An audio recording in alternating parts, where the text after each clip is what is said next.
Hello guys and welcome back to the channel, where today guys I'll be showing you how to withdraw money from Zara application. So guys, the first thing that you of course need to do is go to the Google Play Store or the App Store and download the application itself. Then log in with your credentials or register if you haven't already done that, of course.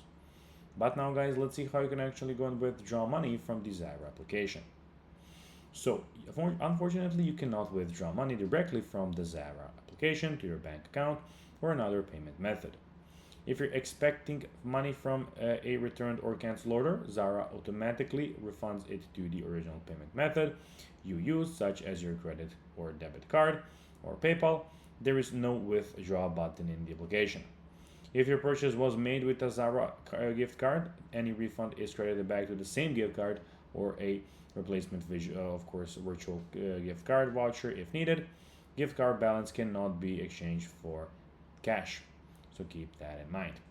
So guys, that will be everything for this video. I hope you found this video informative and entertaining, guys. If you did, don't forget to like this video, share it, subscribe to the channel, and put the notifications on, as guys, this really helps us grow our channel. So that will be everything for this video. I hope you enjoyed it. And guys, as always, I'll be seeing you in the next video on this YouTube channel. Until then, as always, until next time, as always, bye guys.